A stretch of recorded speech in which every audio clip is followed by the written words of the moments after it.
Good morning! Again, we are in our living room and we're making a video for you today about some crazy kooky idea I invented called the shirt Rothko. Let me explain. So one of my all-time favorite artists,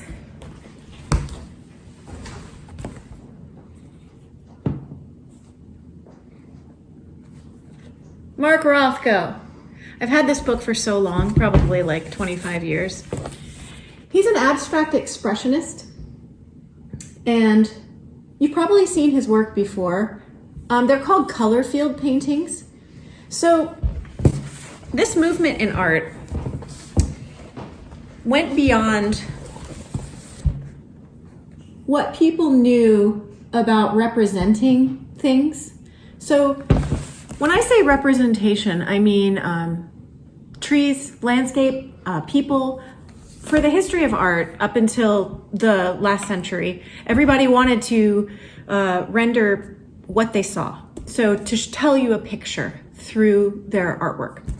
And around the turn of last century, people started abstracting. And abstraction grew and grew until people were no longer even rendering or representing anything.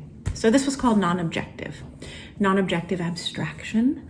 And the abstract expressionists are people like Jackson Pollock, you know, the guy who makes all the drips. The movement of abstract expressionism was about letting materials speak the way they want to speak in their natural state. So paint, you just pour it and that's what it is, and that's doing its job. So it's like pure color as removed from form. So in simple terms, Mark Rothko was painting emotional states and on a huge scale. So his paintings sometimes are like 30 feet, 20 feet. When you stand in front of them, you have like an emotional experience with the color. The color just kind of washes over you, almost like it's light. You are gonna make your own Rothko, but you will be using found color. What is found color? Anybody know what found color means? That means color that you have on hand. So you might have a thing of watercolors. You might have a thing of crayons. You could paint or draw a Rothko, but I want you to be more creative. For example, what kind of found color do you have at home? How about my Gap yoga shirt? This is one of my favorite colors called Orchid. Color expresses mood.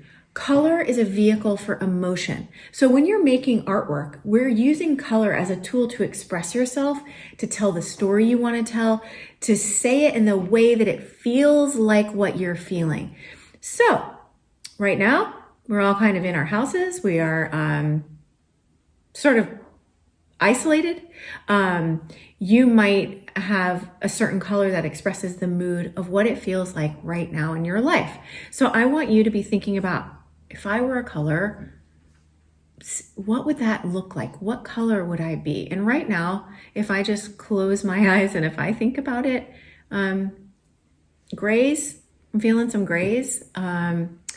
Maybe like a hopeful lavendery blue. I definitely think that I'm a little frantic and crazy, and a little are so personal, and nobody can tell you how to think about them, how to feel about them, which one represents you. Some of you are sunshine yellow and orange, and some of you are shades of aqua because you're feeling like the ocean. So I just want you to use color, found color, to express yourself like a Mark Rothko. What you're going to do is you're going to assemble your colors that represent how you're feeling right now, and then you're going to put them in a place where there's really good natural light. Natural light is always better than light at night, overhead light, that's kind of that orangey color. So I'm always going to urge you to work with natural light. Lay it out on a table. You're going to take a picture of it cropped right down to the edge. Think about how Rothko cropped things.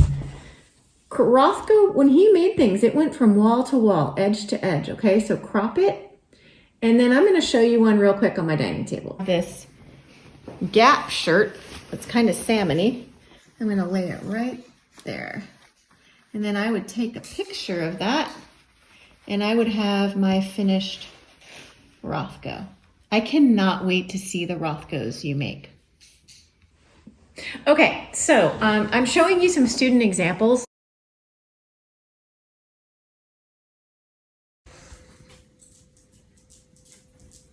Here's another example, my absolute favorite student example. She made a Rothko out of M&Ms. It's so cool!